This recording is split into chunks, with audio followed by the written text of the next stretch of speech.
Everyone's talking about Opus 4.8, but I think most people are missing the real update. And I actually think this is bigger than Opus 4.8 itself. So before the update, Claude Code was like one very smart engineer sitting next to you. But now it can act more like a project manager that writes a plan, splits the work, spins up agents, verifies the result, and gives you one final verified and tested output. I know this sounds like hype, but I actually ran this feature on my own SaaS product, which I'll show you later in the video, because once you see it, you'll understand why this is not just another model update. So the feature I'm talking about is dynamic workflows. But what does it actually do? So the simplest way to think about it is this.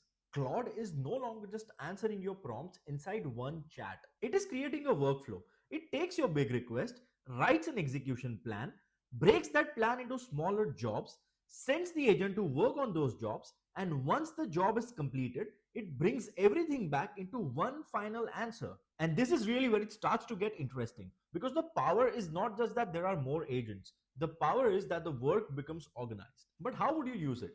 Well, to actually use this, you do not need to manually create all those agents yourself.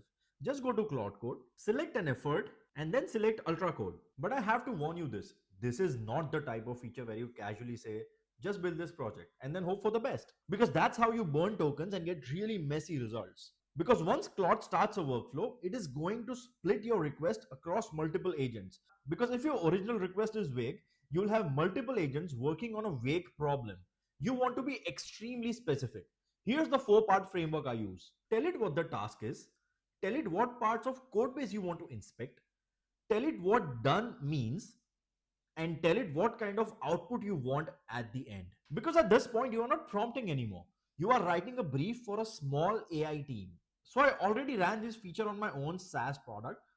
Let me tell you what happened. So while it created a feature that you see over here on the left, it also spun 46 sub-agents and used 5.8 million tokens. Then I told it to write tests and find bugs in the feature that it just generated. It found 18 bugs and resolved all 18. The total time it took was 27 minutes and it took 94 tool calls to implement this feature. Now this is where Claude Code starts to get a little confusing, because dynamic workflows is not the only agent feature inside Claude Code.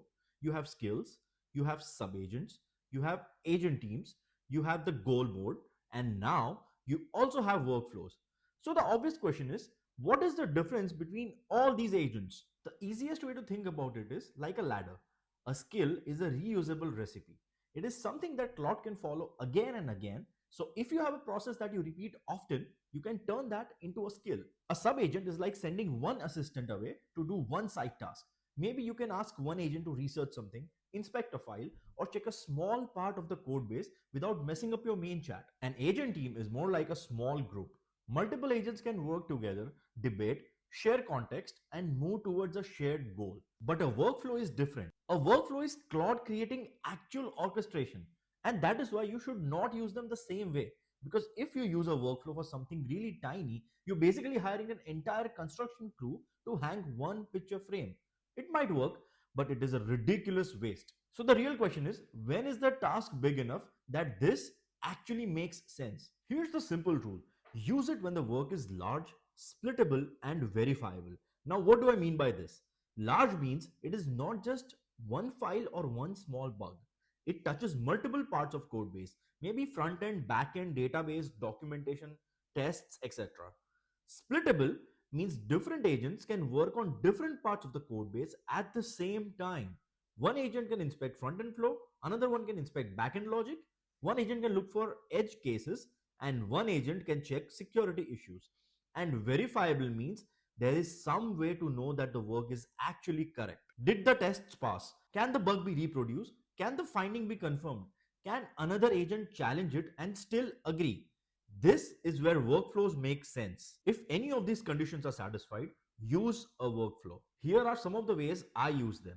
I use them for bug reviews, code base audits, security checks, large refactors, dead code cleanup, and migrations. Essentially, use it anytime when the job is too wide for one agent to comfortably hold in its head. But if you are just changing a button or fixing one component or just writing one function or asking a really fuzzy product question, do not use this. I have to really emphasize on this. Do not use it.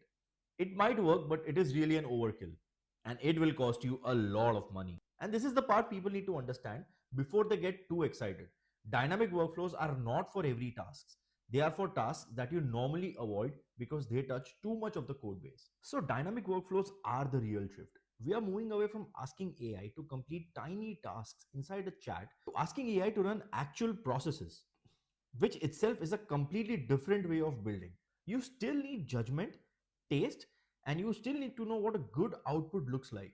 But the person who knows how to define a goal, set the constraints, and review the final result is going to be able to move much faster than a person who is still prompting one tiny task at a time. And this is why I think dynamic workflows are much bigger than the model release.